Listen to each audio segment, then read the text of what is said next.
Des rues de notre ville jusqu'à l'étreinte du monde. Kinshasa Télévision, notre véritable visage. Nous racontons notre voyage en couleurs vives et éclatantes, transformant les perceptions, apportant la vérité.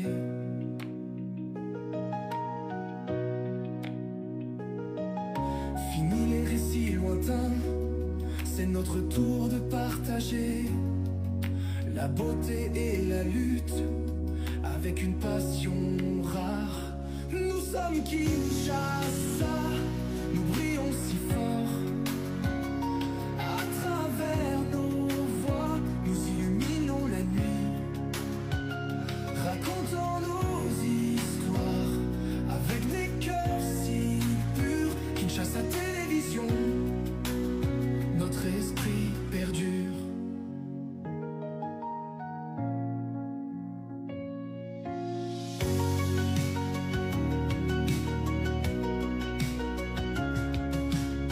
Notre mission est claire et vraie, montrer au monde notre fierté.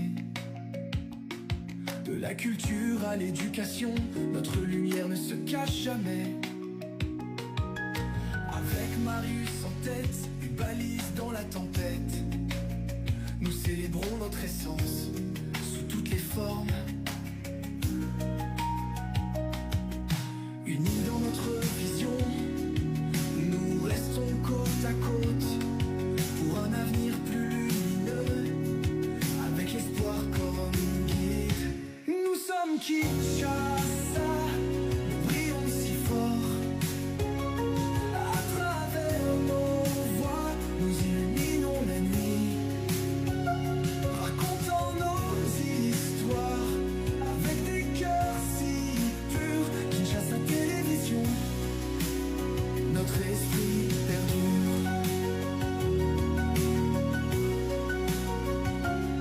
Interactif et...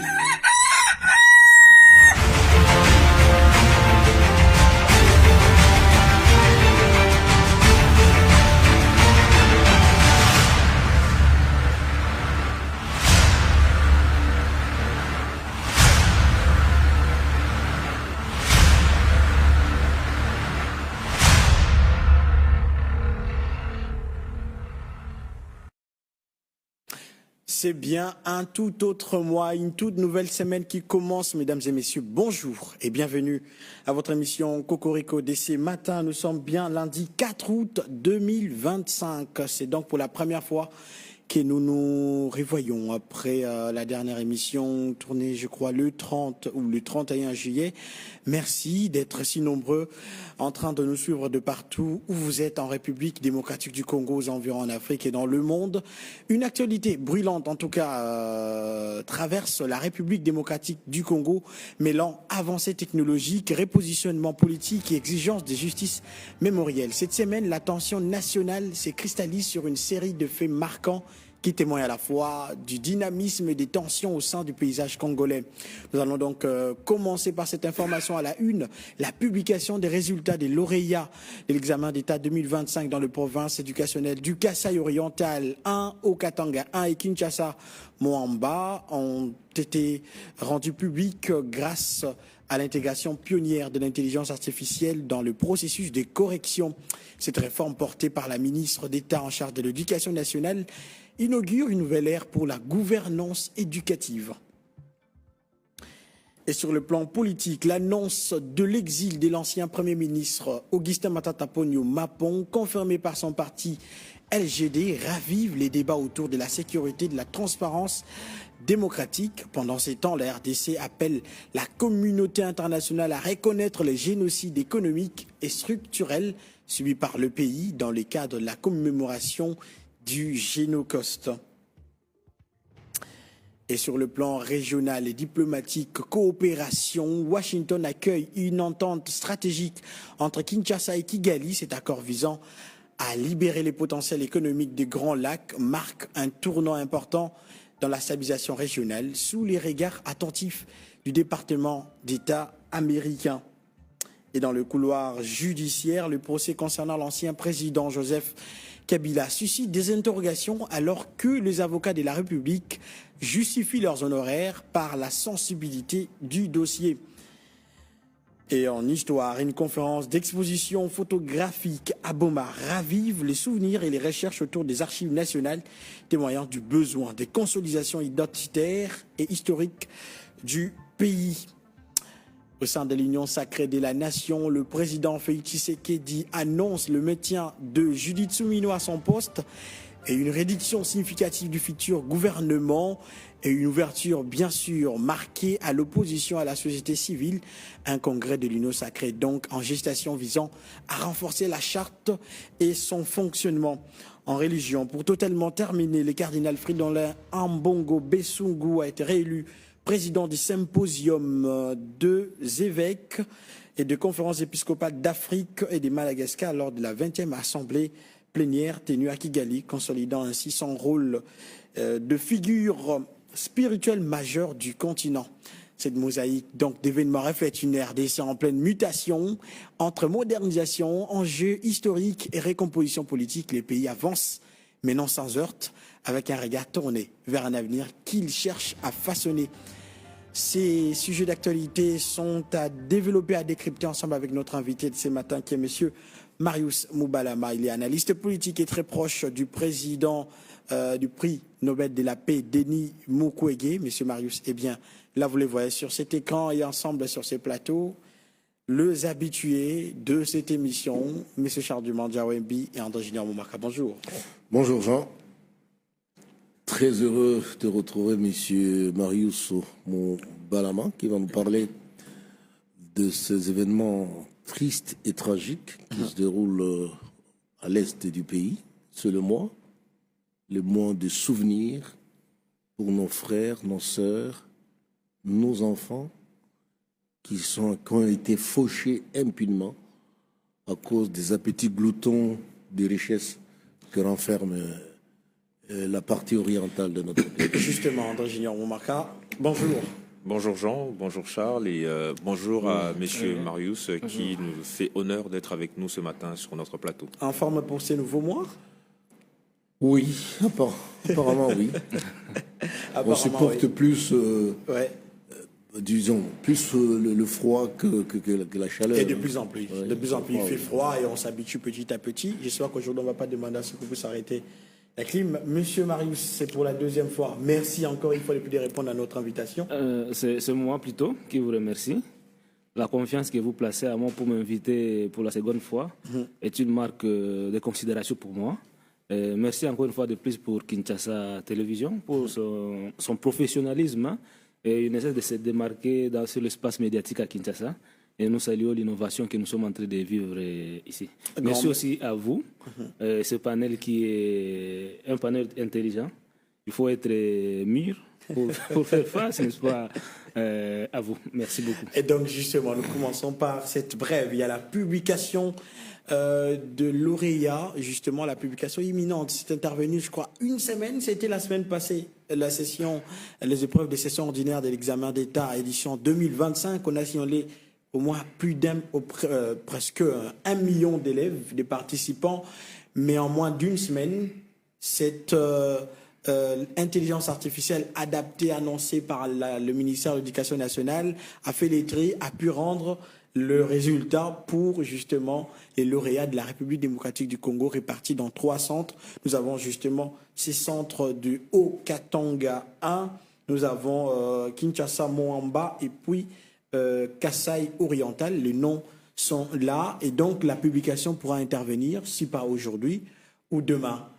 Votre avis, M. Charles Dumandia? Oui, l'intelligence artificielle n'a pas qu'un côté mauvais, parce qu'on a souvent décrié cette nouvelle technologie pour les dérives supposées qu'il pourrait implémenter dans notre comportement. Là, au moins, on a un exemple positif qui montre que c'est très important d'adopter cette technologie. Ça nous facilite les tâches, ça nous enlève la pénibilité de certaines tâches qu'on peut exécuter qui demandent beaucoup d'efforts, beaucoup d'énergie. Mais avec l'intelligence artificielle, il suffit de lui donner des données fiables et vous les récitez telles que peut-être vous le voulez. Donc il ne fait pas le travail. L'intelligence artificielle ne fait pas le travail à votre place. Est-ce que vous partagez cet avis de Charles? Bien évidemment. Après, on s'était habitué à avoir des résultats des examens d'État qui arrivaient des mois après les examens. Après, on ne va pas se dire que les membres du gouvernement sont en train de s'atteler pour demeurer au sein du gouvernement, parce que c'est quand même pour la première fois où on voit que le ministre ou la ministre de l'Éducation nationale qui ordonne à ce qu'il y ait les résultats les plus vite que possible. Aujourd'hui, c'est ce que nous sommes en train de constater. C'est une très belle initiative. Et pour revenir sur ce que Charles disait tout à l'heure, oui, l'intelligence artificielle a des côtés positifs tout comme négatifs. Et aujourd'hui, on se rend compte que les côtés positifs apportent quelque chose de nouveau et de très bien au sein du secteur éducatif de notre pays. Alors, M. Marius Moubalama, est-ce qu'il y a lieu de se fier à ces résultats rapides qu'on vient de rendre publics jusque-là de lauréats grâce à l'intelligence artificielle? M. Charles Dumanda a dit quelque chose de très important, que l'intelligence artificielle ne vient pas remplacer le travail que l'homme doit faire. Donc ce sont les données que nous donnons, n'est-ce pas, à cette intelligence artificielle qu'il manipule. Ça veut dire qu'à nous d'abord, à la base, de faire un bon travail, que l'intelligence artificielle à son tour va compiler. Je crois que les résultats qui nous ont été présentés, il y a lieu de faire confiance. Mais je voulais ajouter un élément que je salue par rapport à la session de cette année, c'est le fait que malgré une grande zone de notre territoire national est occupée, mais tous les jeunes Congolais quand même ont participé à l'examen d'État. Ça, c'est quelque chose à saluer. Et j'en félicite en tout cas au gouvernement d'avoir facilité les Congolais qui sont dans la partie orientale sous occupation, d'avoir accès à ces examens d'État pour cette session. Parce qu'il y avait déjà, à la base, il y avait déjà des inquiétudes. Beaucoup d'enfants se sont déplacés pour d'autres villes pour qu'ils ne puissent pas rater la session, mais gloire à Dieu, c'est tout le monde qui a participé à cette session. Ça, et donc, il est important de signaler, on en avait parlé ici même sur ce plateau des Cocorico, 1 million d'élèves ont été enregistrés pour cette session, c'est au moins pour la première fois, depuis que l'on a commencé ce cycle d'examen, d'évaluation qui permettent à ce que les élèves quittent l'école secondaire pour l'université. Et donc, on va suivre de très près parce que d'ailleurs, Kinshasa Télévision est parmi le vecteur de l'intelligence artificielle. Vous les remarquez, les analyses, la spécificité même de cette émission Cocorico, c'est les noms de notre analyste intelligence artificielle que vous avez l'habitude de suivre avec Marius Munga, mais qui intervient tantôt dans plusieurs dossiers. Vous étiez d'ailleurs à la base d'une analyse avec intelligence artificielle. Ça s'appelle comment encore la rubrique, André Junior? Ça s'appelle le point sur l'actualité par l'IA. Le point sur l'actualité disponible sur notre page YouTube et Facebook. Vous pouvez visiter. Il s'agit d'un plateau spécial, mais généré par l'intelligence artificielle, où il y a une introduction d'André Junior au tout début. Et donc, il ne faut pas prendre l'intelligence artificielle d'un mauvais côté. Il y a également de bons côtés. C'est l'intelligence artificielle qui prend simplement vos données, qui elle suit toutes vos instructions et vous donne les résultats par rapport à ce que vous lui avez donné comme tâche précise à remplir. Certainement, bonne chance en tout cas à tous les finalistes qui attendent impatiemment les résultats, bien que moi on m'avait dit bonne chance à ceux qui pensent que la chance a une place dans la science. J'espère qu'ils n'ont pas utilisé l'intelligence artificielle pour tricher. Parce qu'on en a parlé, mais oui. Oui, on en a parlé pendant la session des examens d'État. Il y a des élèves qui s'amusaient comme ça avec leur chat GPT pour essayer de... Ah ouais? Oui. Bon, espérons qu'ils seront en commun encore et ChatGPT et les systèmes utilisés par le ministère de l'Éducation nationale. Et donc, justement, ce qui nous renvoie, c'est le deuxième sujet, les génocaustes, la commémoration, justement, du génocauste. Monsieur Charles Mandia, vous qui en savez quelque chose, c'est quoi le génocauste en vrai?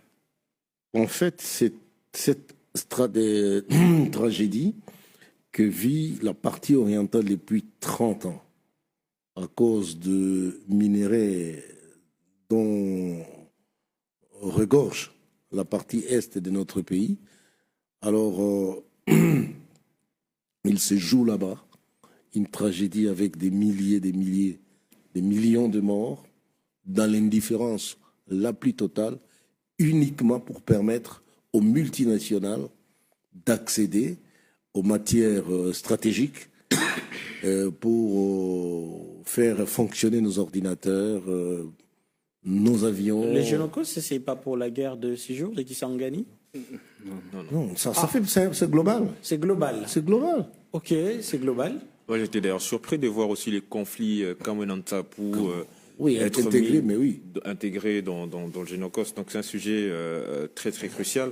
Mais après, moi, je me pose la question, d'ailleurs, je vais directement m'adresser à M. Moubalama, pourquoi il y a cette division dans l'organisation de ces génocostes? On a l'impression que la classe politique est parfois, et même la société civile, tout le monde est divisé. Vous avez l'opposition qui organise à sa manière, vous avez le pouvoir qui organise à sa manière. Pourquoi il y a cette division alors que c'est un sujet crucial qui concerne l'État congolais dans son entièreté? Pourquoi il y a cette division dans l'organisation de ce génocostes? Oui, merci. Avant d'arriver à votre question, permettez-moi d'abord de revenir sur le terme génocostes. Génocostes, ça veut dire génocide pour les gains économiques. On a choisi le nom de génocostes. Cost, là, ça c'est un terme anglais qui veut dire coût. C'est pour montrer, n'est-ce pas, comment je peux dire ça? Génocostes, c'est pour exprimer, n'est-ce pas, les coûts ou bien donner la nature au génocide du Congo. Parce que plusieurs fois, on nous a présenté les génocides que nous vivons dans notre pays comme si ce sont des génocides ethniques. Or, le véritable mobile de ces génocides sont le minerai.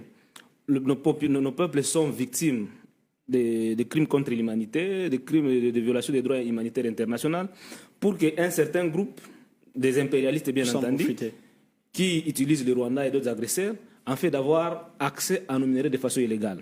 Or, certains médias ont cherché à démontrer que non, ce sont des conflits ethniques entre telle ethnie et un tel autre, alors que la réalité, la réalité, elle est économique. Mais en fait, c'est le contrôle. On cherche plutôt à contrôler les sources.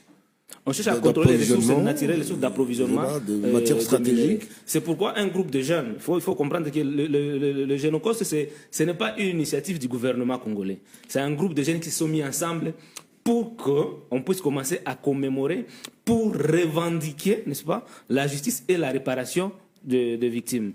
Le choix de la date du... C'est un groupe de jeunes qui ont commencé à manifester à ce qu'on puisse, n'est-ce pas, commémorer ce que nous avions perdu comme... C'est quel groupe ça? Il y a plusieurs associations de jeunes. Et c'est après que le gouvernement a récupéré et a officialisé. Parce que l'objectif était que les génocides soient d'abord reconnus à l'interne ici, de façon officielle. Parce qu'au départ, même nous à l'interne, on ne parlait pas des génocides. Le gouvernement n'avait pas encore... On parlait de Makobola quand même. Non, on a parlé de Makobola, de Kassika, tout ça. Mais la reconnaissance officielle au niveau du gouvernement congolais, ça n'a pas jamais été le cas. C'est, je crois, l'année passée ou l'année antérieure que le président Tshisekedi a officialisé, n'est-ce pas, les génocides à l'interne. Et ça, c'est un pas positif quand même. Si d'abord nous, à l'interne, on n'arrive pas à reconnaître qu'il y a génocide, il sera difficile pour que ceux qui sont à l'extérieur ou au niveau international de les reconnaître. Parce que le rapport mapping est là, qui retrace toutes les atrocités et qui montre en réalité qu'il y a eu génocide. Oui. Mais à l'interne, ici, on n'avait jamais déclaré ça. Oui, mais M. Moubalama, comment vous expliquez cette absence de conscience des choses aussi tragiques, aussi dramatiques qui se déroulent dans notre pays? On croit que ça ne se passe pas juste à côté de nous, mais c'est très loin. Lorsque vous dites Kassika aujourd'hui, Makobola, bon, les gens croient que c'est à des milliers de kilomètres d'ici. Comment est-ce que nous n'arrivons pas à faire prendre conscience à l'ensemble de la communauté nationale de cette tragédie? C'est ça le grand problème. Vous savez, si vous ne savez pas contrôler les médias, les autres qui contrôlent les médias peuvent passer par ces canaux-là pour vous coloniser et dénaturer votre histoire. Nous avions connu des génocides. Il y a des ethnies, des groupes religieux qui ont été assassinés dans le but unique de les exterminer. Si vous allez, je crois,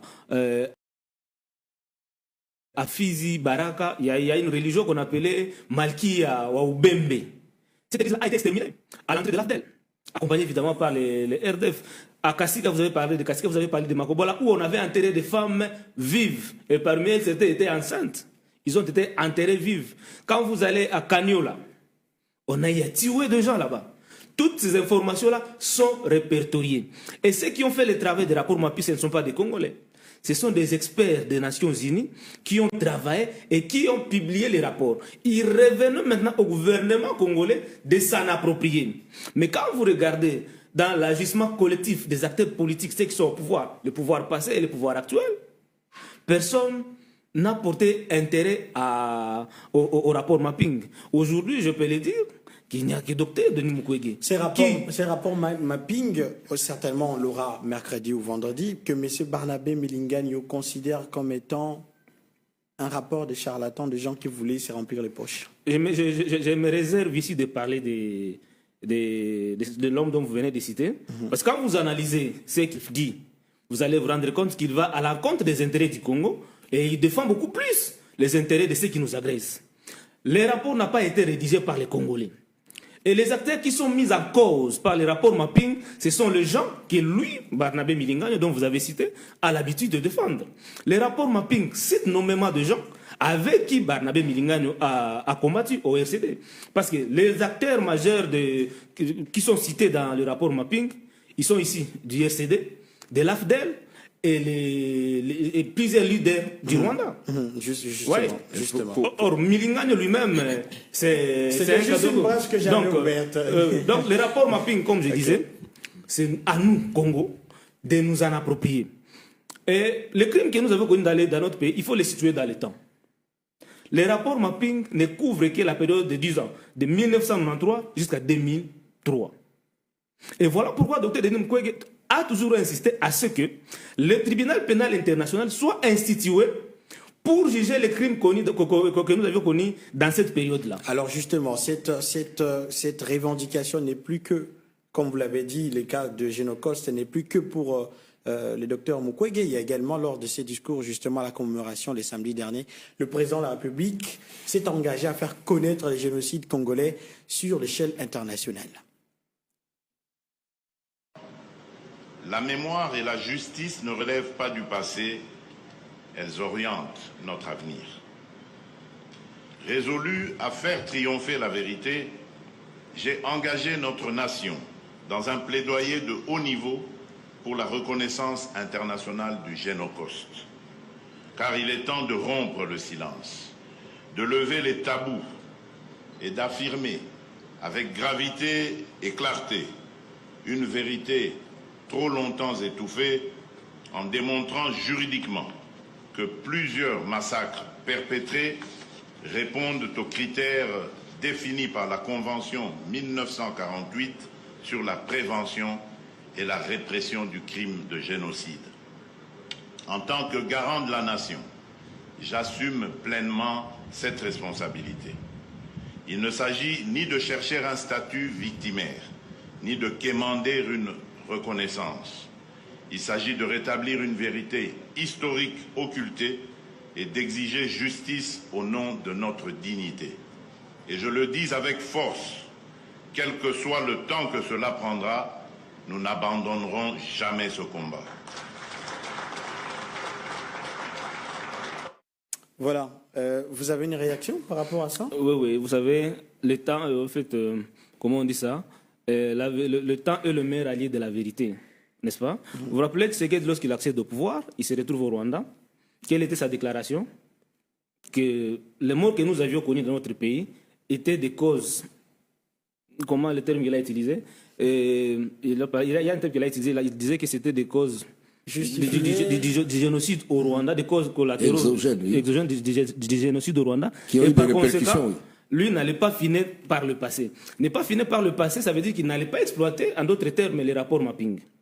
Reconnaître comme il l'a fait, c'est bien bon, mais il ne doit pas se limiter à reconnaître seulement.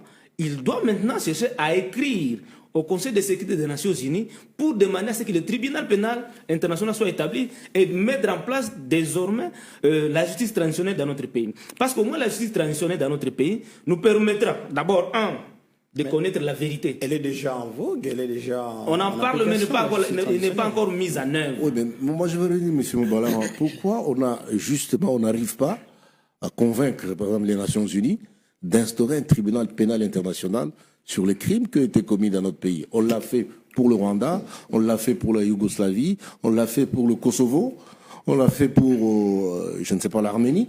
Mais lorsqu'il s'agit d'évoquer la tragédie dans notre pays, on a l'impression qu'il y a une espèce de gêne sur le plan international. Monsieur Dimanja, merci pour la question. Rappelez-vous qu'en 2004, après Sun City, tous les belligérants se sont retrouvés à Kinshasa avec des postes de responsabilité. Ceux qui étaient dans l'armée, ceux qui étaient dans la politique, et c'est parmi ces gens-là qui sont cités dans les rapports mapping. Ils ont tout fait pour bloquer la machine, afin que le président Kabila ne puisse pas demander. Parce que c'est le pays qui demande, à travers son chef de l'État, que le tribunal soit établi pour son pays. Comme au Rwanda, c'est le président qui était au Rwanda qui avait demandé à ce que le tribunal pénal international soit établi. Dans notre pays, ça n'a jamais été fait.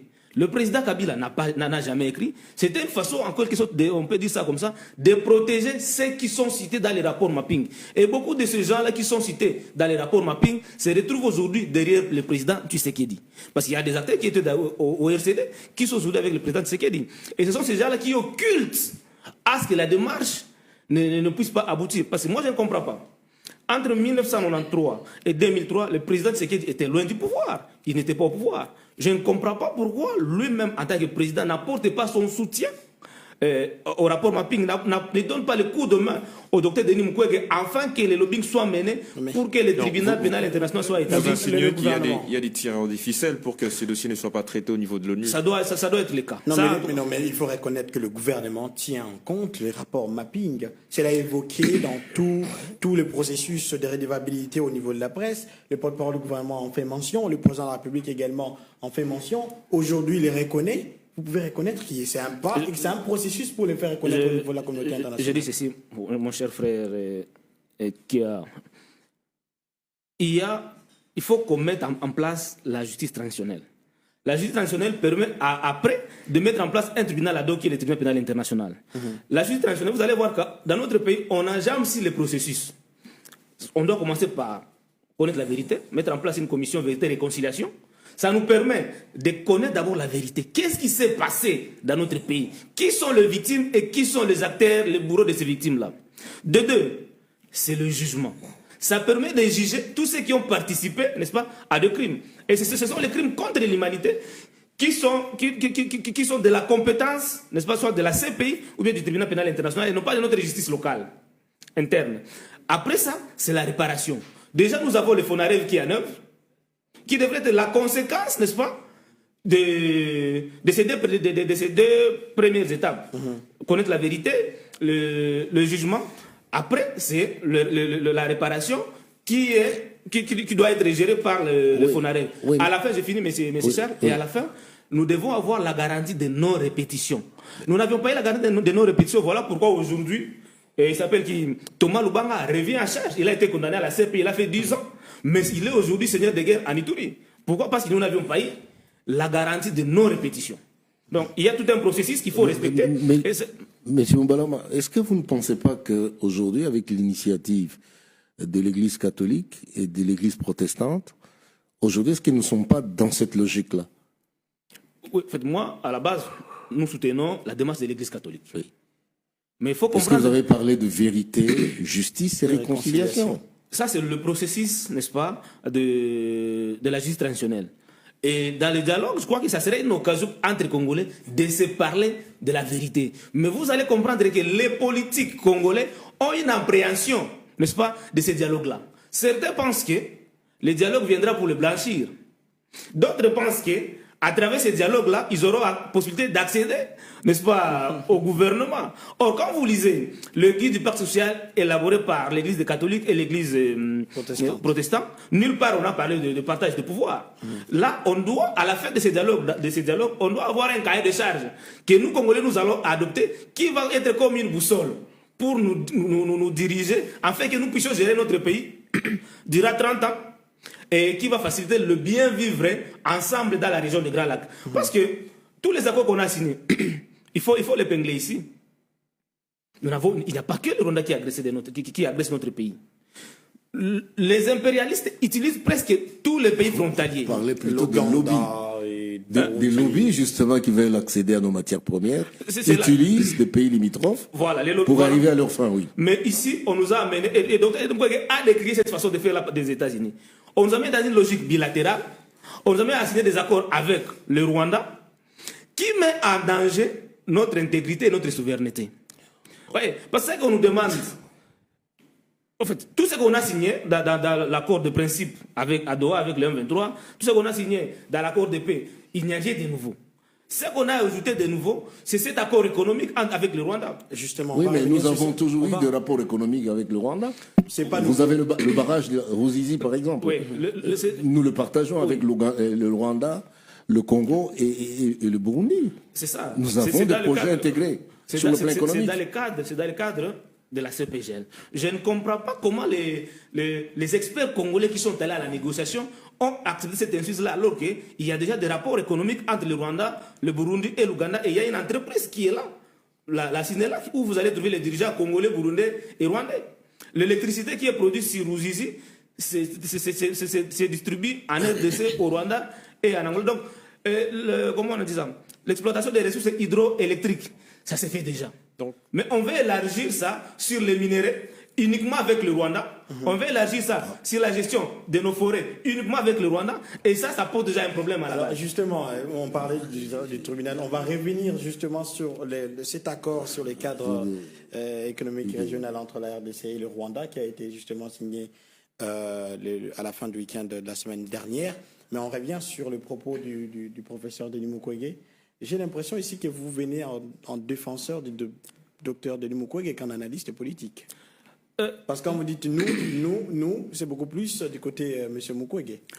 En fait, docteur Denis Mukwege, c'est un acteur majeur dans notre pays. C'est une cartouche nécessaire dans les domaines diplomatiques qui peut nous amener à juguler les problèmes de façon durable. C'est votre mentor?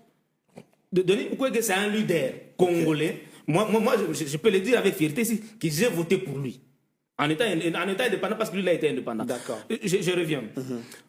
Je l'ai dit ici, et ça doit être comprise comme je l'ai dit, s'il y a eu des sanctions au niveau de l'Union européenne, c'est aussi grâce au lobbying porté par Dr Denis Mukwege. Aussi, ouais. Alors, on va suivre justement... Et cette cartouche-là, c'est ce que le gouvernement congolais est en train de négliger à utiliser, parce qu'il est très avancé sur le plan de la justice traditionnelle, il a incarné, il a une certaine réputation, quand il s'engage, ça peut donner il a une lutte, ça il faut pas les nier, et c'est un prix Nobel, il faut le reconnaître.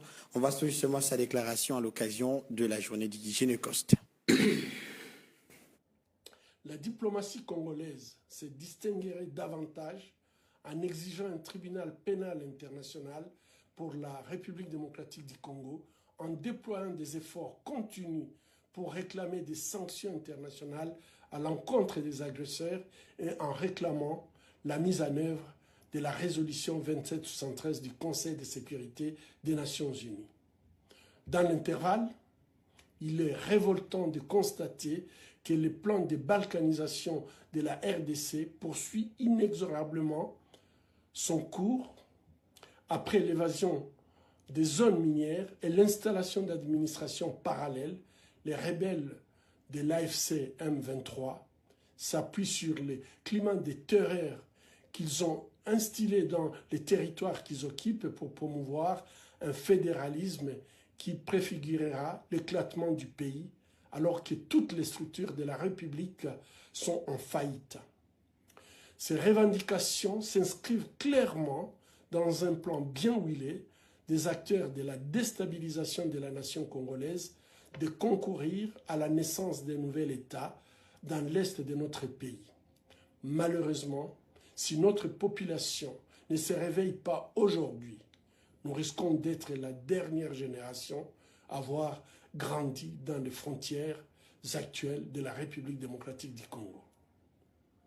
En cette journée de Génocoste, qui signifie les génocides pour des gains économiques, nous réaffirmons que la justice pour les millions de victimes congolaises est non négociable et qu'aucun accord ne pourra mener à une paix durable en sacrifiant la justice et le droit international.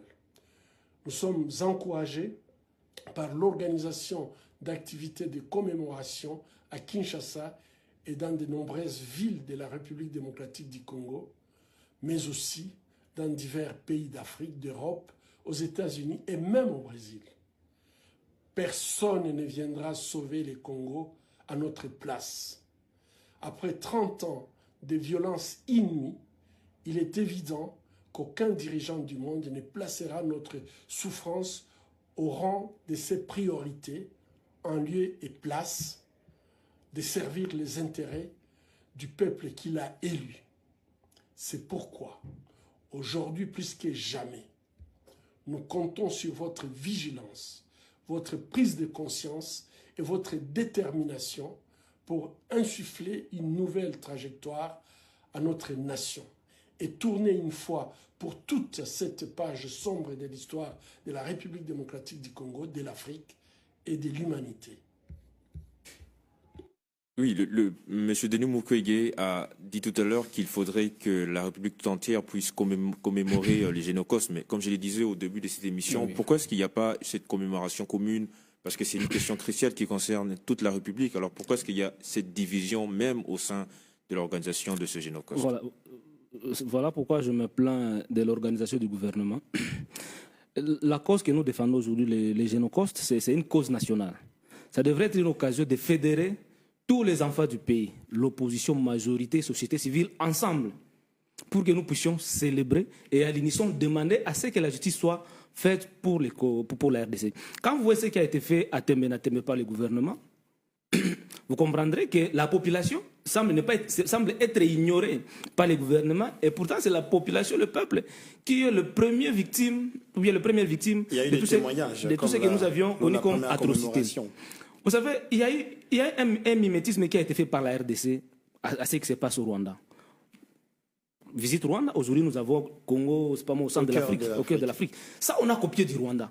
Et qui n'a rien à voir, qui ne va pas apporter aucun intérêt au niveau national. Mais pourquoi n'avoir pas copié la façon dont le Rwanda fait pour commémorer les génocides du Rwanda? Quand il est le jour du génocide du Rwanda, tout est en berne, toutes les activités économiques, les écoles sont fermées. Et ils sont tous au stade, les autorités politiques, militaires, civiles, la population. Et dans toutes les provinces, à l'unisson, ils célèbrent ce qui se passe au Rwanda. Qu'est-ce que vous déplorez concrètement? Qu'est-ce que vous déplorez dans l'organisation du gouvernement? C'est le fait qu'on n'a pas sensibilisé la population. On n'a pas mobilisé la population. Ils se sont enfermés dans un club d'amis pour parler à la différence au Rwanda, c'est une loi qui réglemente cette commémoration qui est reconnue au niveau mondial. Et ici également, c'est un processus, le président en a parlé hier, avant-hier d'ailleurs. Je ne comprends pas comment vous ne voulez pas me comprendre. C'est une cause nationale. C'est une cause nationale. La société civile ne peut pas être dans son coin, le gouvernement dans son coin et le peuple est oublié. Ouais. Et tout ce qu'on a de faire, j'ai vu qu'on est en train de mettre en place un mémorial à Kinshasa et tout. Comment mettre en place un mémorial pendant que le génocide est en cours? Comment mettre un mémorial à Kinshasa? Et pourtant c'est à Makobola où on a tué les gens. C'est à Kasika, c'est à Kaniola qu'on a tué les gens. C'est à Kamanda, à Nituri. Ça ne s'explique pas. Donc, ça, moi, je considère comme si c'était une récupération politicienne. Les intérêts, en réalité, des génocostes n'est pas porté. Parce que vous allez comprendre que ce n'était même pas une activité à laquelle on a donné beaucoup d'importance. Parce que juste après ça, ils sont allés dans une autre affaire de l'Union sacrée. Ouais. Et donc ça, je peux dire même que c'était secondaire. Et pour ça, ça devrait être la première des occasions, ça devrait couvrir toute la journée et toutes les activités. Monsieur Moubalama, qu'est-ce qui nous manque? Des mémorials qui, chaque fois que nous regardons, ça nous rappelle la tragédie que nous vivons dans ce pays. Vous avez fait allusion au Rwanda. Il y a des mémorials au Rwanda, mais ici, il n'y en a pas. C'est ça le problème. Ici, il n'y en a pas. C'est en cours, devant les centres. Je l'ai dit, que les génocides continuent. Il n'y a pas longtemps à Nituri, 40 personnes ont été massacrées. Par qui? Par les ADF Nalou, qui sont, selon ce qu'on nous dit, traqués par les FARDC et les UPDF. Mais la population continue à souffrir à Nituri. Vous avez fustigé l'organisation de ce génocostes, mais Denis Mukwege a quand même salué la résolution 2773 que le gouvernement a pu décroché au sein de l'ONU. C'est quand même un point positif qu'il faut quand même saluer. Oui, mais monsieur le journaliste, est-ce que le gouvernement congolais marche avec la résolution 2773? Parce que si le gouvernement mettait en première position la résolution 2773, n'allait pas se retrouver à Washington avec le gouvernement rwandais, n'allait pas se retrouver à Doha avec les M23. Parce que l'erreur, non, monsieur Kia, l'erreur qui est en train d'être faite par le gouvernement, s'il vous plaît, c'est de dissocier le Rwanda et le M23. Le Rwanda et le M23, c'est le même. Avoir des accords à Washington avec le Rwanda, c'est un but qu'on nous a marqué. Le Rwanda nous a marqué encore le deuxième but à Doha avec la signature que nous avons signé l'accord de principe avec le M23. C'est la même famille. Le M23 est le supplétif du Rwanda et le gouvernement congolais nous l'avait dit à plusieurs reprises. Même le chef de l'État avait dit non, qu'il ne négocierait jamais avec le supplétif du Rwanda, mais plutôt avec le Rwanda. Voilà pourquoi nous insistons aussi de revenir sur l'accord cadre d'Addis Abeba. Je ne cesserai jamais de revenir sur ce point-là et demander à ce que la conférence internationale pour la paix en RDC soit tenue. Parce qu'au moins, l'accord cadre d'Addis Abeba, c'est global. Et tout ce qu'on est en train de signer aujourd'hui, ça a été signé et on a pris des engagements par rapport à ça. Mais le Rwanda, malgré qu'il est, il a développé des mécanismes pour que cet accord d'Addis Abeba ne soit pas respecté. Et pourtant, c'est un accord que je peux considérer comme un accord d'espoir. Au regard de ce qu'il y a comme... Le problème avec cet accord, il n'était pas contraignant. Même l'accord de paix signé à Washington n'est pas aussi contraignant. Parce que quand vous lisez les derniers assises par rapport au comité de surveillance, ils n'ont pas des obligations. Les États-Unis, même si le Rwanda ne respectait pas, n'est-ce pas, ses engagements, les États-Unis n'ont aucun mécanisme pour les contraindre. Non, M. Mbalama, il y a cette question qui a été posée au président américain. Qu'est-ce qui arriverait si les deux pays ou un pays n'arrivait pas à respecter ses engagements? Il a dit qu'il n'aimerait pas être à la place de ces pays-là. C'est-à-dire qu'il n'aimerait pas dire les sanctions qu'eux prévoient contre ces pays qui ne vont pas justement respecter cet accord. Mais c'est qui a Mais l'accord, justement, n'est pas contraignant. S'il vous plaît, mais c'est là revient à la s'il vous plaît, moi j'apprécie le travail que vous faites. En tout cas, j'apprécie beaucoup le travail que vous faites. Mais est-ce que vous allez considérer ce qui sort de la bouche ou bien ce qui est écrit et signé? Il ne faut pas que vous fiez au show de Trump. C'est le même Trump qui dit qu'il a beaucoup d'estime au leadership de Kagame. C'est le même Trump, parce que l'idée d'aller aux États-Unis n'était pas venue du Rwanda. C'était notre idée. Nous avons dit ici que non, nous allons donner les minéraux en échange de sécurité. C'est quand on arrive là que les Américains disent au gouvernement congolais, non, on négocie d'abord avec le Rwanda, et des accords avec le Rwanda, et nous allons venir en partenariat à ces accords-là. Et Trump se frotte entre les mains en disant que non, désormais l'Amérique va avoir une grande part dans les minéraux du Congo. Ça veut dire que ce sont des intérêts économiques.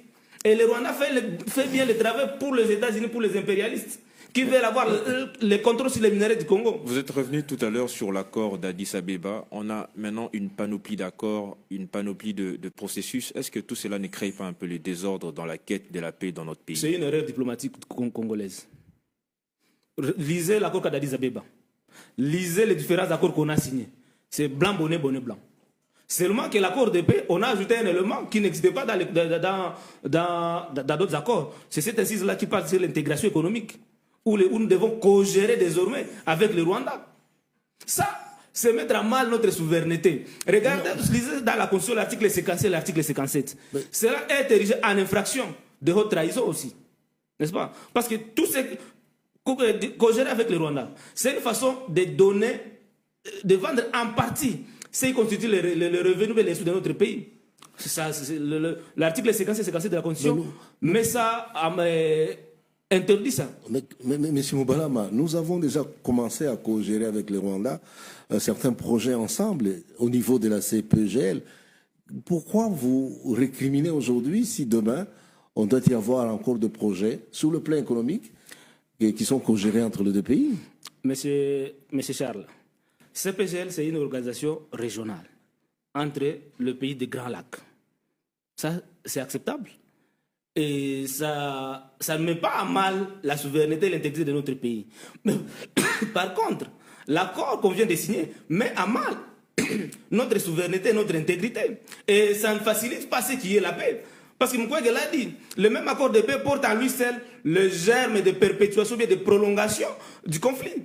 Et donc, par contre, le CPGL Tout comme cet accord donne libre cours aux pays signataires de renoncer à l'application de cet accord. Vous voyez comment est-ce que nous on est de nous vendre cet accord ici, que c'est l'accord de l'espoir. Et pour dire que... Mais il y a des ouvertures, on a laissé... S'il vous plaît, oui. Cet accord vient encore insinuer l'exploitation coloniale de nos ressources minières. À l'époque, ça se passait comment? Ici, on exploitait, n'est-ce pas, l'extraction de minerais. Et la transformation, ça se faisait ailleurs. C'est ainsi que vous allez voir que la Belgique s'est développée, a construit des infrastructures chez lui, parce que le revenu lié à la transformation restait en Belgique. Et aujourd'hui, dans le cadre de cet accord ici, la transformation et la commercialisation est donnée au Rwanda. Non, le Rwanda ne sert que de pays de transit. Non, s'il vous plaît. Un pays de transit. Un pays de transit et un pays de transformation.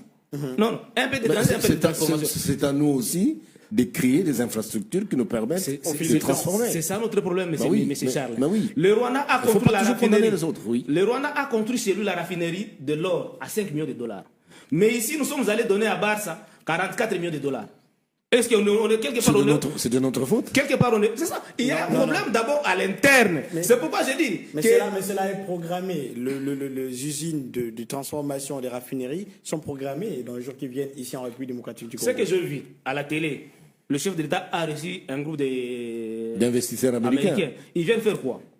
Ils viennent faire la cartographie. La cartographie des minéraux ne va pas être faite au Rwanda. C'est normal que cette entreprise-là soit installée au Congo parce que c'est ici où il y a les minéraux. Mais quand il s'agira de la transformation, M. Charles, ça va être au Rwanda. Les entreprises américaines... Ça va être au Rwanda au moment... Les entreprises américaines viendront s'installer au Rwanda. Ce ne sont pas des entreprises qui vont exclusivement s'occuper de l'extraction des minéraux bruts et les transférer au Rwanda. Je ne pense pas que ça sera ainsi. Par rapport à l'accord. Et quand vous suivez... Non, il faut, pour réfléchir comme Kia ici, Trump l'a dit. Qu'au Rwanda, il y a la paix, qu'au Rwanda, il y a la sécurité, qu'au Rwanda, il y a la justice. Ce sont les éléments que les investisseurs cherchent pour aller s'installer dans un pays ou dans un autre. Oui, mais les Américains viennent investir au Congo, ça veut dire qu'il y aura la paix. Ils ne vont pas investir dans un pays où ça tire à tout moment. Il y aura la paix comment? Mais je ne vois pas comment je vais comprendre. Il y aura la paix comment? Quand dans l'accord on vous dit, d'abord, cet accord-là a changé notre narratif. Ça, c'est un élément. Nous, à l'interne, nous avions parlé pendant très longtemps de l'agression rwandaise. Même les experts des Nations Unies ont démontré clairement que les RDF sont présents sur le territoire congolais. Mais dans l'accord, qu'est-ce qu'on parle? On ne parle plus de l'agression, mais le Rwanda est venu avec son narratif. Il nous parle aujourd'hui d'élever des mesures de défense. La résolution dont M. Ginor a fait allusion, 2773, insiste et demande à ce que les RDF se retirent immédiatement et sa condition sur le territoire congolais. Que Nanga puisse démanteler les administrations, qu'il puisse démanteler les administrations qu'il a mis en place. Il faut du temps. Mais nous aujourd'hui, nous acceptons de mettre en place un mécanisme conjoint de sécurité pour ensemble nous puissions traquer avec le RDF. Donc, nous légalisons en quelque sorte la présence de RDF sur notre territoire. Mais M. Moubalama, justement, très rapidement, avant de quitter il y a justement une panoplie de sujets qui nous attendent. Et donc, justement, il y a cet accord cadre sur un accord Kinshasa et Kigali qui se sont mis d'accord sur un accord cadre économique et régional sous l'œil du département d'État américain. Vous êtes totalement contre? De la même façon, vous êtes contre pour l'accord de paix de Washington? Il faut lire bien la Constitution. Il y a certaines choses qu'on ne peut pas se permettre. Parce que cet accord, l'accord ici viole largement la Constitution. Et voilà pourquoi on n'a pas voulu assez que les discussions passent d'abord par l'Assemblée nationale. Parce que normalement, avant que l'accord soit signé, l'Assemblée nationale, à travers l'article 214, parce que les gens lisent ça abusivement. Il y a des gens qui se limitent à l'article 213. Moi, je parle de l'article 214. Devrait commencer à l'Assemblée nationale. Une loi devrait être votée pour encadrer, n'est-ce pas, l'accord. Et pour qu'une loi soit promulguée, il doit y avoir d'abord une étude au niveau de la Cour constitutionnelle si ça répond aux exigences constitutionnelles. Comme ils savent que l'accord de paix signé viole lamentablement la Constitution, ils n'ont pas voulu que cela passe à l'Assemblée nationale. Et c'est tout ce qui est dans cet accord, c'est ce qui a poussé en 2009 à Kamer, le président de l'Assemblée nationale, encore aujourd'hui, de quitter l'Assemblée, de quitter le personnel. Parce que lui, il s'était opposé au mécanisme conjoint entre la RDC et le Rwanda pour traquer encore le même FDLR. Alors justement, on va revenir au niveau interne. On a longuement parlé de cet accord de Washington et également cet accord économique entre les Rwandais et Kinshasa. On parle du procès Joseph Kabila. Je ne sais pas si vous avez un mot à placer sur ça, parce qu'il y a un problème. Le problème, c'est cet argent qui a été décaissé sous la signature du ministre d'État de la Justice et Garde des Sceaux qui fait l'intérim justement, M. Samuel Mbemba. Le montant, c'est au-delà de 2 millions de dollars américains. Et Maître Kabengele est revenu pour justement justifier le pourquoi de ces coûts et la sensibilité de ces dossiers qui met même leur vie en péril et en danger. Qui ont été consultés ont décliné la consultation en considérant la dangerosité que représente M. Joseph Kabila. Pour votre information, juste après la première audience, nous avons fait acter la comparution pour compte de la République démocratique du Congo. Beaucoup d'entre nous ont reçu le message de menaces de mort. Il faut également tenir compte de ce que ici nous sommes en train de nous battre, de travailler pour que la population congolaise, victime des actes de M. Joseph Kabila et de ses parents et ses alliés, que ces victimes-là soient indemnisées. Nous sommes en train de poursuivre plusieurs milliards de dollars en termes de dommages et intérêts. Notez, pas plus longtemps qu'au mois de mars, le 7 et le 8, vous avez vu circuler sur la toile des communiqués de presse émis par l'ancien ministre de la Justice, Constant Mutamba, qui offrait 4 millions de dollars pour quiconque arrêterait Pero Luara et 4 millions de dollars pour quiconque arrêterait Corneille Nanga et Bertrand de 6 mois. Et la sommation de ce que nous avons demandé n'arrive pas à 4 millions, juste pour l'arrestation. Or, on peut arrêter quelqu'un, le juger pour ne pas le condamner. Mais ici, nous sommes en train de poursuivre la condamnation aux dommages et intérêts. Donc, cette base-là, tous ceux qui passent par rapport à 4 millions, 8 millions, juste pour l'arrestation, et les avocats sont modestes parce qu'ils ont demandé moins, tout calcul confondu, moins de 3 millions de dollars. Il faut tenir compte que maintenant, là, les avocats sont en train de faire les avances. Nous avons envoyé de collaborateurs en province. Il faut les loger, il faut assurer leurs conditions de sécurité. Et d'abord, on n'a rien touché, c'est l'effet de cabinet que nous avons exposé. Et tenez compte que dans ces zones-là, ces collaborateurs, que ce soit ceux qui sont sur place, que ce soit ceux qui ont quitté Kinshasa pour se rendre dans ce lieu-là, il y a des mesures de sécurité particulières qu'il faut reprendre. Il faut également noter que ces honoraires postulés, ce n'est pas par avocat, c'est par cabinet. Et donc, quand vous avez vu 7 avocats qui comparaissent là, c'est 7 cabinets, et nous avons demandé à nos collaborateurs qui sont avec nous de ne pas comparaître pour ne pas encombrer la barre de la haute communautaire. Et ils sont en train de travailler. Notez bien que nous devons également consulter le dossier de la République, documents officiels et privés, pour nous faire une idée sur l'ampleur et l'étendue des préjudices que Joseph Kabila et ses complices et co-auteurs ont causé à la République démocratique du Congo ainsi qu'aux provinces, afin d'être utiles à la haute cour militaire.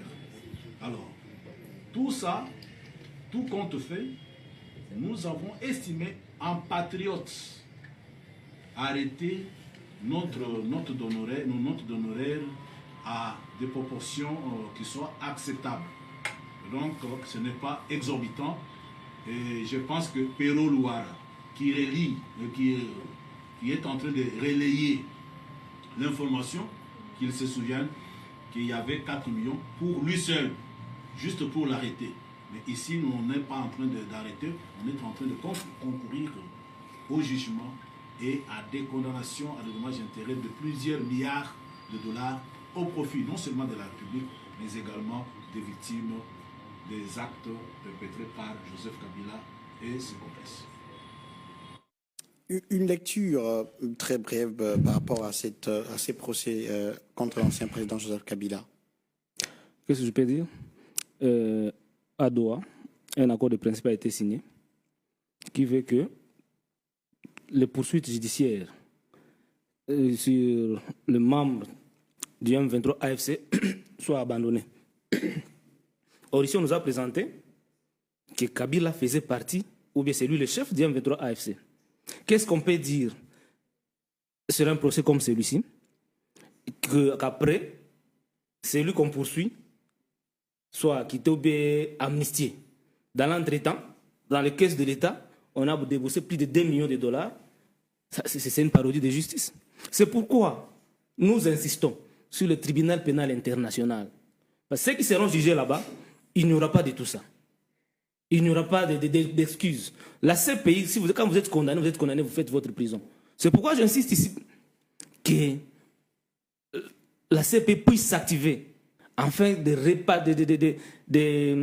retracer toutes les violations des droits de l'homme. Mais même les dirigeants du M23 sont sanctionnés au niveau des États-Unis. Et ça reste, c'est toujours en cours. Ils sont sanctionnés. Au niveau interne, on doit, si Kabila est considéré comme tel, suspendre les poursuites. Ce n'est pas moi qui ai signé les accords à Doha, c'est le gouvernement et le M23. Ouais. C'est le gouvernement. Moi, je ne suis pas contre, mais je dis qu'on va poursuivre. Nanga est condamné. Mais quand même, on a signé l'accord, n'est-ce pas, à Doha, que toutes les poursuites judiciaires seront abandonnées. Qu'est-ce que nous sommes en train de faire? N'est-ce pas que nous sommes en train de tourner à rond? N'est-ce pas que nous sommes en train de tourner à rond? Et voilà pourquoi j'ai dit que tous les accords que nous avons signés ne vont pas nous amener à une paix. N'est-ce pas? Et tout accord, encore, sans justice, la vraie, je dis la justice, la vraie, ne pourront jamais nous amener à la justice. Parce que le processus de paix nous amène à avoir... Non, le cessez-le-feu, les accords de paix nous amènent à avoir le cessez-le-feu. Et la justice vient maintenant consolider la paix obtenue à travers les accords. Ça se passe ainsi partout dans le monde. Ça se passe ainsi partout dans le monde. Mais ici, on marche sur la justice, on ignore la justice, on met la justice à côté. Et ceux qui ont tué, ceux qui ont violé, ce sont ceux qui vont revenir encore pour gérer leurs victimes. Ça, c'est pas justement. Mais Simon Balama, même après la fin de la Deuxième Guerre mondiale, les criminels nazis continuent à être pourchassés. Jusqu'aujourd'hui. Voilà. Jusqu'aujourd'hui. Tes pays, Arusha, continuent à poursuivre ceux qui ont participé au génocide au Rwanda. Jusqu'aujourd'hui. Il y a un vieux de 75 ans qui a été arrêté à Paris récemment. Donc, ça veut dire qu'il ne faut pas désespérer. Un jour, la justice sera rendue aux victimes. Et voilà pourquoi Dr Denis Mukwege n'a pas baissé les bras. Voilà pourquoi Dr Mukwege ne se lasse pas. Il continue à se battre. Tous ceux qui ont été candidats aux élections passées, où sont-ils aujourd'hui? Où sont-ils aujourd'hui? Il n'y a que Mukwege qui est là. Et il est où? Derrière les intérêts du pays. Tu sais qu'il devrait lui tendre la main. Parce que Mukwege s'avère aujourd'hui comme le seul patriote capable de nous aider à juguler la crise qu'il y a au pays. Mais on le regarde de loin. Oui, mais pour faire la paix, il ne faut pas être seul. Il faut être à plusieurs. Voilà pourquoi nous sommes là. Je vous invite aussi, journalistes, de se joindre au combat de Dr Denis Mukwege, à tous ceux qui nous suivent, à la jeunesse, d'être derrière Denis Mukwege, à la classe politique congolaise. C'est la grande cartouche que nous avons aujourd'hui. Et justement, il y a cette affaire d'Augustin Matata Ponyo-Mapon que nous avons accueilli, dont le secrétaire général a été accueilli ici, M. Franklin Tchamala. Il est venu donner l'alerte pour dire que M. Matata est introuvable. Mais bonne nouvelle pour ses partisans et pour tous les Congolais. Monsieur Matata Ponyo est bel et bien vivant et en sécurité. Il est officiellement en exil. Cette annonce a été faite lors d'un point de presse tenu à Kinshasa samedi dernier par son parti politique via justement son secrétaire général, Monsieur Franklin Tchamala. Donc je vous propose l'extrait. Je voudrais à ce stade de manière particulière et insistante rassurer toute la population congolaise et particulièrement les membres et sympathisants du LGD et alliés que le président national du LGD et allié, l'honorable Matata Ponyo-Mapon, est bel et bien vivant et en sécurité. Comprenez mon émotion ici. En effet, 2 mois après sa disparition brusque, il a finalement renoué contact avec nous. Je l'ai eu personnellement au téléphone et il nous a déclaré avoir été contraint d'aller en exil par les pouvoirs en violation de l'article 50, l'article 30, voulais-je dire, alinéa 2 de la Constitution. Le moment venu, nous vous dirons où il aura choisi de s'installer avant de retourner dans son pays qu'il chérit tant, lorsqu'il nous donnera de plus amples précisions. Dans l'entretemps, il rassure qu'il continuera son combat jusqu'à l'avènement d'un état de droit dans notre pays. Il rassure également qu'il se battra, comme nous qui sommes restés au pays, aux côtés de ceux qui sont à l'extérieur du pays, tout au moins ceux de l'opposition qui y sont, pour qu'un jour, un leadership et une gouvernance de qualité qui font cruellement défaut dans ce pays adviennent et que la RDC reprenne le chemin du progrès et de l'émergence, comme il l'avait déjà pris entre 2012 et 2016 alors qu'il était Premier ministre. Mesdames et messieurs de la presse, l'heure est au rassemblement de tous les Congolais sans exclusion pour réaffirmer nos positions des principes et de défendre la patrie. Chaque Congolaise, chaque Congolais, où qu'il se trouve, doit se comporter en défenseur des intérêts supérieurs de la RDC. L'histoire sociopolitique de notre pays nous a prouvé à maintes reprises qu'il nous fallait impérativement revoir en profondeur notre système politique afin d'éviter un éternel recommencement. Pour les LGD alliés, l'initiative des pères spirituels de la SENCO et de l'SCC demeure la seule voie de sortie de la crise multiforme que traverse notre pays et la sous-région des Grands Lacs, suite au déficit du leadership et de gouvernance qui mine notre pays, afin de refonder notre capacité d'agir ensemble pour l'intérêt commun et permettre ainsi à la nation réunifiée de redonner la force à nos forces de défense et de sécurité. Voilà, c'était le parti LGD qui a retrouvé son président national. J'ai envie de crier, oui, c'est Sengote. Un ancien Premier ministre, député national qui a été porté, qui était porté disparu brusquement. Moi, je suis revenu sur les contextes sécuritaires dans notre pays. Comment une telle personne a pu échapper au service de l'État? Parce qu'il a été introuvable et aujourd'hui il est en exil. Comment est-ce qu'il est sorti? Comment est-ce qu'il est parvenu à arriver là où il est? L'endroit n'est pas encore dévoilé. On allait être aujourd'hui ici avec le secrétaire général Franklin Chamala, que nous saluons, qui malheureusement a été prouvé. Certainement nous l'aurons dans nos prochaines éditions et émissions. Un mot à placer, M. Mbalama? Non, je ne veux pas beaucoup commenter sur ce que le CG Chamala a dit, mais je reviens sur l'accord cadre d'Addis Abeba. Nous avons pris quelques engagements. Un, établir l'autorité de l'État sur toute l'étendue du territoire. Vous avez posé une belle question. Comment une autorité comme ça a pu s'échapper? L'État n'est pas présent. L'absence de l'État. Là, c'est l'un des engagements que nous avions pris. Nous, à l'interne, nous devions travailler sur l'autorité, sur la mise en place de l'autorité sur toute l'étendue du territoire. Nous avons pris l'engagement de travailler sur les réformes des institutions. Les institutions judiciaires, financières, les institutions nationales. Nos institutions posent problème, voilà notre faiblesse. Et ça, c'est l'un des engagements que nous avons pris dans le cadre de l'accord d'Addis Abeba que nous avions signé. Parce qu'il y a des choses que nous devions, sur lesquelles nous devions travailler d'abord à l'interne. Parce que... Oui, mais arrêtons tout le temps de gémir, de jérémiades. Le pays est en train de, je ne dirais pas d'avancer, mais d'évoluer. Aujourd'hui, nous rencontrons beaucoup de défis qui, chaque fois, demandent qu'on réagisse les tirs. On se plaint beaucoup, mais on ne propose jamais de solution. Monsieur Charles, moi, je ne me plains pas. Et nous avons donné toujours des propositions. Le docteur Denis Mukwege était candidat, il est venu avec son plan de paix, son projet de société. Malheureusement, on n'a pas eu des élections dignes de ces noms. Si nous parlons de l'accord cadre d'Addis Abeba, ça n'a pas été mis en œuvre. C'est un problème qu'il y a à l'interne, que nous décrions aujourd'hui, qu'on doit résoudre. Qu'est-ce qu'il faut faire? C'est ceux qui sont au pouvoir. Kabila. Il ne faut pas tout appointer du doigt. Qu'est-ce qu'il faut faire concrètement? Kabila a été au pouvoir lors de la signature de l'accord cadre d'Addis Abeba. Ces réformes-là devraient être faites. Ce n'est pas par nous la population. Ce sont ceux qui sont au pouvoir qui devraient mener des réformes, qui devraient établir l'autorité de l'État sur toute l'étendue du territoire. On les rappelle. Et on dit au gouvernement actuel de travailler pour revenir cet accord-là et de travailler sur nos engagements. Oui. C'est compliqué. Nos frontières sont poreuses. L'M23 est entré à Bunagana comment? Avec la complicité de l'Ouganda. Ça c'est déjà un problème. Est-ce que nous n'avons pas la police des frontières? Ici à Bichungobila, les gens traversent n'importe comment. Ce sont des moyens qui échappent aussi à l'État. En parlant de l'Ouganda tout à l'heure, j'allais revenir sur les ADF qui ont commis des crimes dernièrement avec près de 45 morts. Denis Mukwege a toujours fustigé la coalition entre UPDF et les FRDC dans la traque des ADF justement.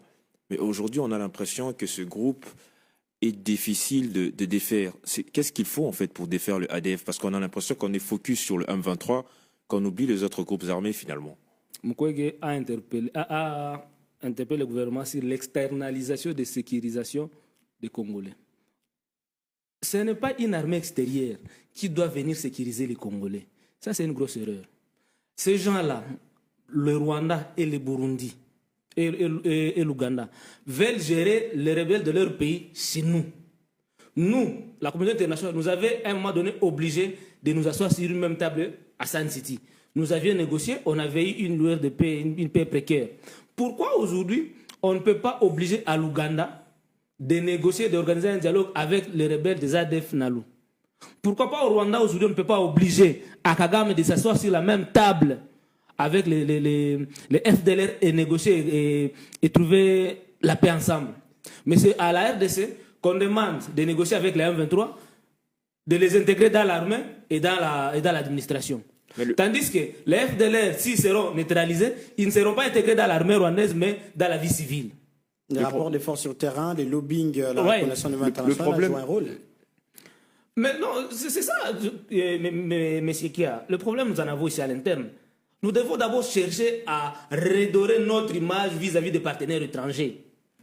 Est-ce que le problème n'est pas du fait qu'on ne sait pas trop qui est-ce qu'on envoie négocier? Quand Kinshasa va négocier avec les rebelles ou avec un autre État, on se pose toujours la question de savoir, mais est-ce que ces gens qui vont négocier pour le compte de la RDC, est-ce qu'ils se sont assez imprégnés sur la situation qui prévaut dans notre pays? Parce que quand vous regardez en face, vous avez des personnages qui connaissent quand même l'histoire de leur pays, mais alors que de l'autre côté, on a l'impression que ce sont des nouvelles têtes, des nouveaux visages. Est-ce que vous ne pensez pas que le problème peut être aussi à ce niveau-là? En coulisses, j'ai évoqué cette question-là avec M. Charles. Qui sont les experts congolais que nous envoyons dans les négociations? En-ont-ils la maîtrise de la situation que nous vivons à l'Est? Par contre, les Rwandais, quand vous voyez les experts que les Rwandais envoient dans les négociations, les gens que l'M23 envoie dans les négociations, ce sont des routiniers de ces conflits. Quand vous prenez M. Bompini, je crois que c'est Bompini, comme ça, du M23, il a été au RCD, il a été au CNDP, il est aujourd'hui au M23. Un routinier de ces conflits, il connaît les tenants et les aboutissants. Par contre, nous avons pris qui? Les experts congolais dans ces domaines ici, c'est qui? L'actuel gouverneur de la Banque centrale, j'ai vu qu'il faisait partie de la délégation. Mais non, dans les conflits, dans les problèmes de l'Est, vraiment. Monsieur Wamesa.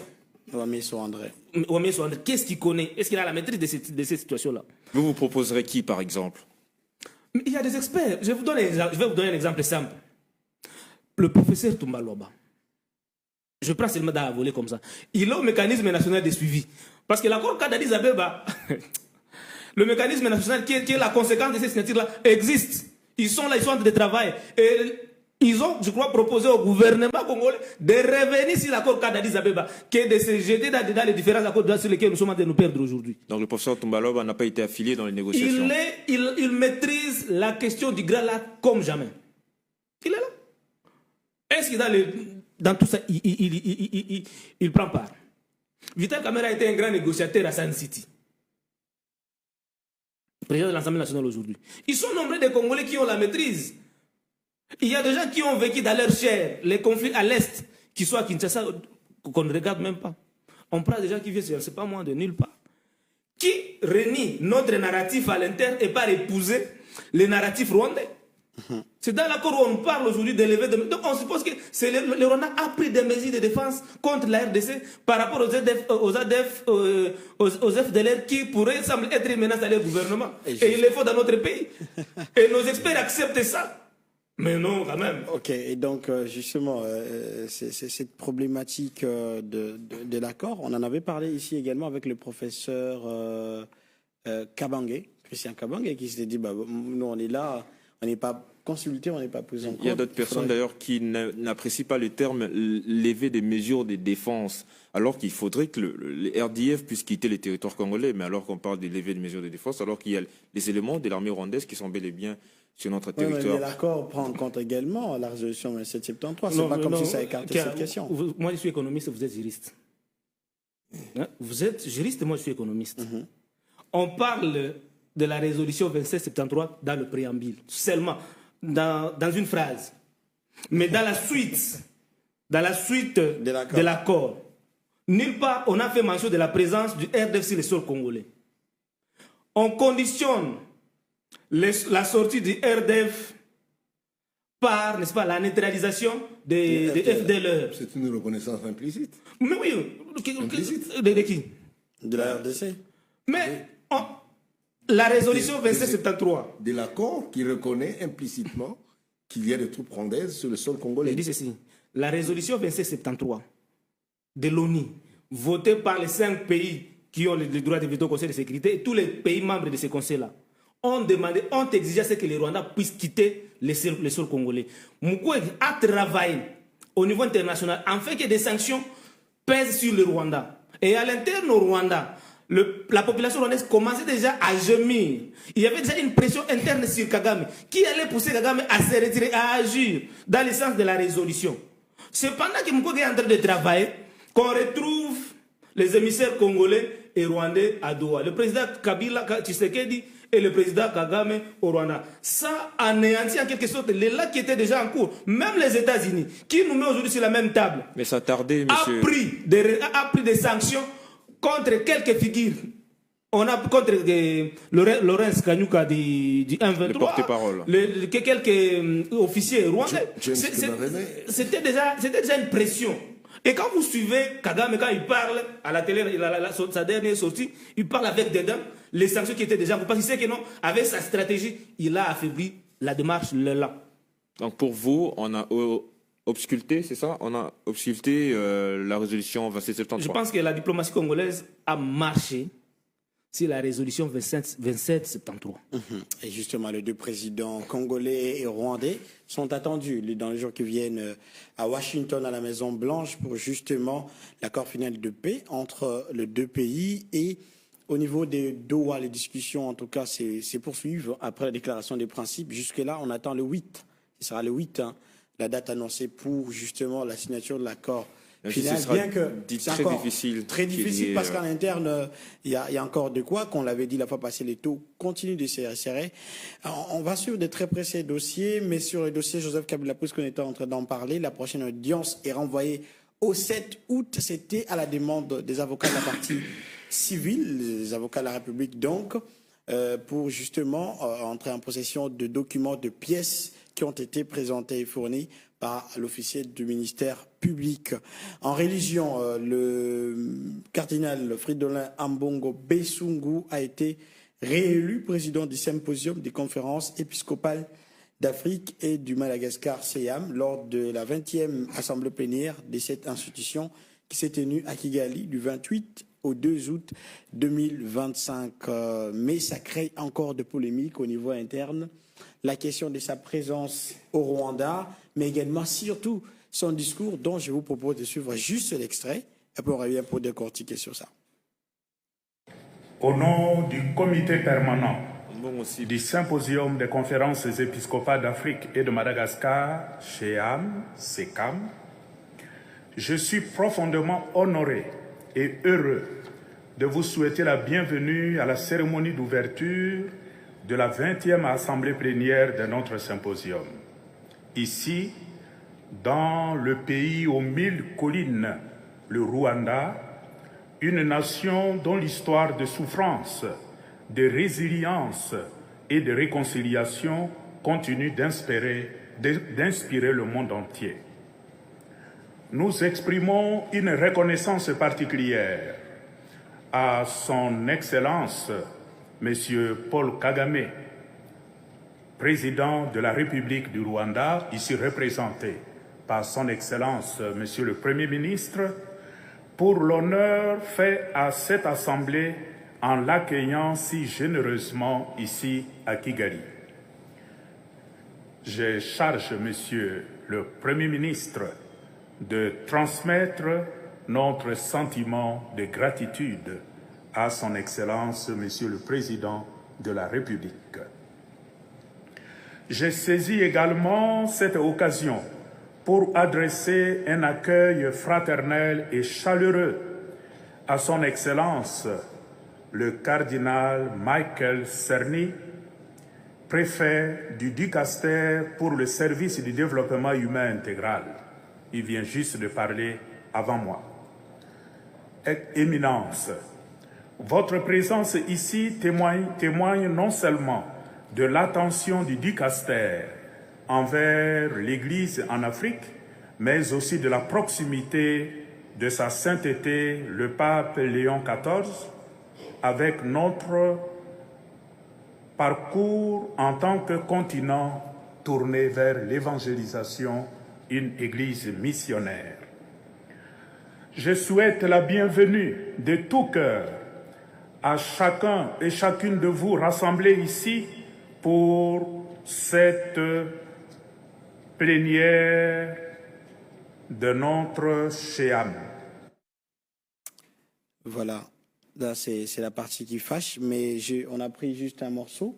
Il y a un autre endroit où il parle de l'hospitalité du peuple rwandais, alors que son pays est attaqué au niveau interne par justement la force rwandaise. C'est cette partie qui fâche, mais il y a ces réactions, Josaphat Mombo, ces réactions de Congolais sur les réseaux sociaux, habituellement promptes à critiquer, comme lorsque le cardinal avait dernièrement profité du débat sur les climats pour tenter Trump, le cardinal et les évêques deviennent soudain muets face à Kagame et au Rwanda. Pire encore, alors qu'on commémore les génocaustes, le cardinal se trouve à Kigali pour encenser celui qui en est l'auteur. Et lorsque se présentera une occasion, une autre, donc, quel qu'en soit, il ne manquera pas de savonner celui qui tente de mettre fin à la folie meurtrière de Kagame. Et là, c'est Patrick Eyalé. Il y a cette autre réaction de Tikamba Nawesh qui dit: comment fait-il pour se sentir si à l'aise et à droite de l'homme à la base de 30 ans de guerre à l'est de la RDC? Mais au moins, Pascal Moulegua qui est venu essayer un peu d'éclairer la lanterne des internautes. La personnalité du cardinal Fridolin Ambongo, de surcroît président de toutes les conférences épiscopales d'Afrique, dépasse la simple filiation à un État. En français facile, c'est le numéro 1 de l'Église en Afrique. Membre de la curie romaine, il n'est pas agent public pour porter les combats politiques d'un camp au pouvoir aux lignes multinationales. Le droit canon veut qu'il porte l'intérêt socialement significatif. Le publiciste devrait nous préciser l'intérêt d'un camp au pouvoir est essentiellement général ou partisan. C'est là que les bas blessent. Et la photo qui fait jaser, Josaphat, on voit cette photo du cardinal Fridolin Ambongo avec le président rwandais Paul Kagame et l'ensemble du conseil exécutif du CEAM. La photo, elle est là. C'est justement la réaction du deuxième internaute qui avait dit comment il fait pour se sentir à l'aise juste à côté de Paul Kagame. Une réaction, Charles Dumondja? Moi, je ne vais pas plonger dans les histoires d'humeur. Il est là, il représente l'Église catholique universelle, l'Église catholique romaine. C'est à ce titre qu'il se trouve au Rwanda, ce n'est pas comme Congolais. Il représente le pape. C'est tout ce que vous allez dire? Oui. Après, le président Tshisekedi a toujours dit qu'on n'a pas des problèmes avec le peuple rwandais ou avec le Rwanda, mais avec le régime qui est en place. Donc, il faut faire une différence là-dessus. Et comme Charles l'a dit tout à l'heure, il représente l'Église catholique romaine. Oui, il représente l'Église catholique romaine. C'est ce qui se passe ici également. L'Église est en train d'en pâtir. Récemment, il y a eu des bombardements au niveau des scènes pas trop bien. Avec l'Église, là c'était les ADF. Oui, mais justement, mais également, ils en profitent de ces climats-là malsains pour justement opérer et perpétrer certains actes. Le pape était d'ailleurs, a exprimé juste sa compassion face à l'Église. Il a adressé un message au président de la Cinco, Monseigneur Fulgence Mouteba, mais lui, en tant que président justement de l'Église en Afrique, n'en a pas fait mention. Moi, je n'ai pas aussi si vous avez un problème personnel avec un Non, pas du tout, pas du tout. J'ai posé simplement la question, puisque vous parlez d'un représentant de l'Église catholique en Afrique. Et les scènes qui se déroulent en RDC se passent également en Afrique. C'est une occasion, justement. Le cardinal Ambongo n'a jamais une seule occasion de condamner ce qui se passe à l'Est. Vous avez oublié que c'était parmi les premiers qui ont tiré la sonnette d'alarme sur la balkanisation. C'était le cardinal Ambongo. On a une mémoire très courte au Congo. On oublie vite l'histoire. Le problème, c'est ça. Monsieur Moubalama, une réaction? Moi, je salue seulement l'analyse de Pascal Moulegua. Voilà. Ambongo, M. Charles l'a dit, il est là, il ne représente pas la RDC là-bas. Et le choix de ces symposiums au Rwanda, ce n'est pas, je crois, le choix d'Ambongo, c'est l'Église catholique. Pourquoi vous voulez réduire Ambongo d'un service à la RDC seulement? Il représente l'Église catholique en Afrique. S'il dit que Kagame est hospitalier, ou le Rwanda est hospitalier, peut-être c'est par rapport à leur activité en tant qu'Église. Mais vous devez le savoir. Peut-être les gens, ici à Kinshasa, on ne le sait pas. Au Rwanda, il y a des Congolais qui vivent là-bas. Beaucoup même. L'enseignement au Rwanda est tenu par les Congolais. Donc tous les gens qui finissent à l'ISP Bukavu, ils trouvent les débouchés au Rwanda. Le meilleur médecin congolais qui finit dans les universités à Bukavu, il trouve les débouchés au Rwanda. Tous les mécaniciens formés ici, là, les maçons, ils sont au Rwanda. Donc les Congolais ils vivent là-bas, ils sont nombreux. Ouais. Donc comme le chef de l'État l'a toujours dit, les conflits, c'est avec le régime de Kagame. Et le peuple rwandais, moi, je ne sais pas. Ils sont instrumentalisés par leurs leaders. On n'a jamais fermé la frontière entre Gisenyi et... Voilà. Donc, on ne s'en prend pas au cardinal Ambongo qui représente son église, dont il est leader en Afrique aujourd'hui. Il ne faut pas confondre les genres et les missions. Il ne faut pas confondre. Et même pas une phrase pour décrire ce qui se passe à l'église catholique du Congo. Nous ne sommes pas dans leur symposium. On ne sait pas ce qui va se dire là-bas. Peut-être qu'ils auront l'occasion de dépingler cette question. Ça a pris fin les deux. C'est à nous, Congolais. S'il vous plaît, c'est à nous, Congolais. Je crois que nous reviendrons encore sur cette question peut-être mercredi prochain avec la conférence de presse qu'a tenue au Rwanda le président de la Cinco. Il est revenu sur la démarche que l'Église fait au niveau de l'Afrique centrale pour que la paix revienne. Vous voulez que l'Église fasse quoi? Qu'il engage des divisions blindées pour chasser les troupes rwandaises sur le territoire national? Non. Un mot à ajouter avant qu'on... Non, ça va. Voilà, et donc cette question fait jaser sur les réseaux. Donc vous manipulez quelque chose qui peut nous amener très loin. Regardez aujourd'hui avec la montée de l'islamisme en Europe. Faites très attention, vous manipulez quelque chose qui peut nous amener très loin. Vous, c'est pas moi. Votre façon de parler, c'est comme si c'est moi qui suis au cœur de ces critiques et de ces débats. On attaque. Écoutez, moi j'ai déjà assisté à des jeunes catholiques. Vous savez, il n'y a personne qui a le monopole de la violence. Il n'y a personne. Qu'est-ce que vous voulez dire par là? Que faites très attention, c'est-à-dire il y a des choses qu'on peut... Vous voulez dire que les catholiques sont prêts à se révolter, à Non, je dis qu'il y a des gens qui peuvent se sentir blessés par le propos contre leur chair spirituelle. Et donc, pour complètement boucler cette émission, certainement on va revenir à vous, Monsieur Marius Moubalama. On va suivre ces résumés de la conférence sur l'archivage et les données de l'histoire tenue au Congo central à Boma à l'université. Président Joseph Kasavubu. Je vais vous donner un exemple. Un jour, je crois le pasteur Coutinho s'était amusé avec le Coran, ici. À l'époque, je crois, des Kabila. On a vu ce qui s'est passé sur le boulevard, au niveau de l'ambassade de l'Iran. Mais c'est connu, l'islam, c'est vraiment une religion. L'ambassade de l'Iran, je vous dis qu'on est en train de manipuler les esprits des gens. Il faut faire très attention. Et justement, j'étais en train de dire, cette conférence d'exposition photographique d'archives tenue à Boma dans le cadre d'un projet de recherche intitulé Boma Capitale, un Paris. Ça a eu lieu depuis la semaine dernière qu'on allait vous la diffuser. Cette vidéo, on va suivre très brièvement les quelques interventions pour venir boucler totalement avec cette émission. Pratiquement les villes de Boma, des sites touristiques. En termes de l'exposition, depuis avant même le temps colonial, là, on a dit que pour la ville de Boma et qui couvre le Boma, c'était pratiquement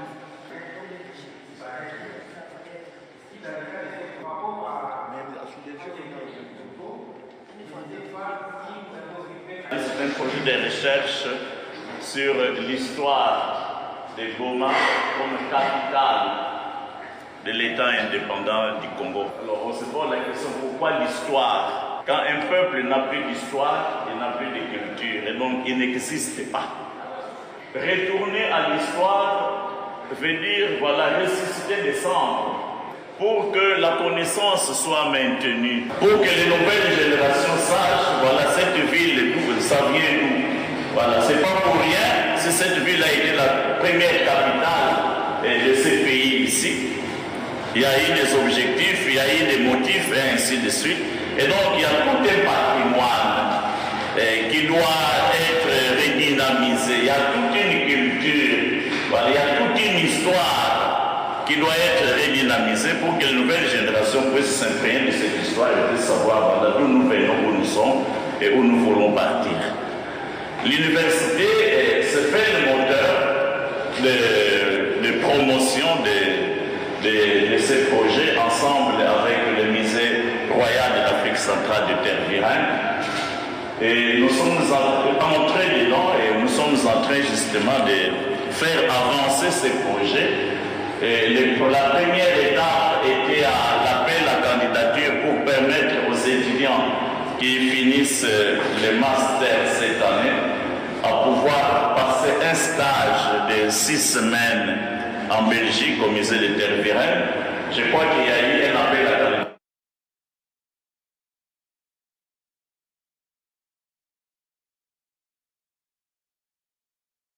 Voilà, c'était cet extrait court, c'était l'intervention du professeur Abbé Darius Bamwene-Solo, qui est recteur de cette université, la seule en tout cas publique au Congo central, qui a essayé justement grâce à son lobbying et à son esprit managérial, qui a ramené ces projets qui concernent toute la ville, mais au sein de son université. Grâce à cela, 3 boursiers sont allés en Belgique, je crois, un doctorant et 2 étudiants.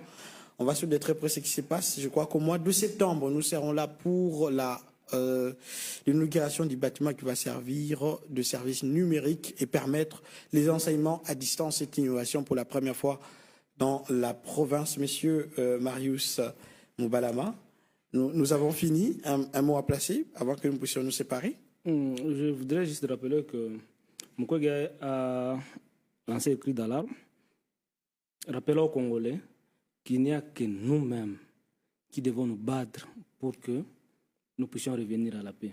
Il a insisté en disant qu'il n'y a aucun président de par le monde qui peut placer à la première position la question congolaise à lien et place des intérêts du peuple qui l'ont élu.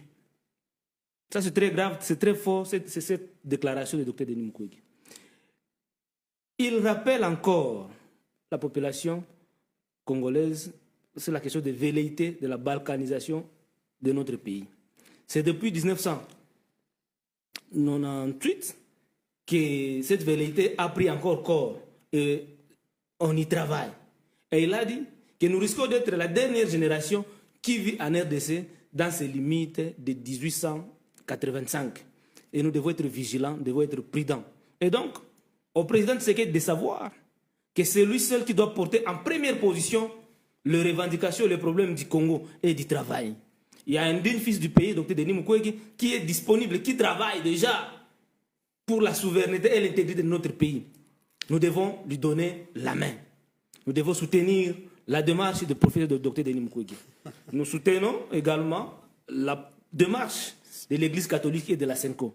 C'est une voie royale qui nous permettra de nous asseoir et de discuter de nos problèmes à bâton rompu, afin que le problème à l'interne soit éludé, pour que tous à l'unisson, nous puissions aller à la conférence internationale sur la paix en RDC, que le Dr Denis Mukwege sollicite et il travaille jour et nuit, afin que cette fois-ci, nous puissions toucher aux acteurs majeurs du conflit, à ces multinationales qui achètent le minerai à travers le Rwanda, à ces multinationales qui financent la guerre dans notre pays, et leur dire qu'il est possible désormais de travailler directement avec la RDC. Ça va nous permettre de mettre en place le mécanisme que Mukwege appelle Business for Peace. Ce Business for Peace-là viendra pour combattre, n'est-ce pas, le commerce illicite des minéraux qui occasionnent de massacres, des violations des droits de l'homme, d'exploitation des enfants dans des carrières minières et tout ça. Donc, nous saluons encore une fois de plus les combats menés par Dr Denis Mukwege.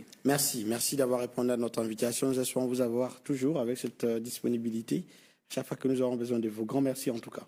Merci, M. Kia. Merci à M. Charles qui a pensé à moi. Papa, merci beaucoup. Merci à M. Junior. Merci. Restez toujours professionnel dans votre métier et nous souhaitons longue vie à Kinshasa Télévision. Merci beaucoup, M. Charles Dumandja. Merci beaucoup, André Junior Momarca. Merci, Jean, c'était un plaisir. Et donc, grand merci également à vous qui nous avez suivis à partir de chez vous et à partir de votre travail.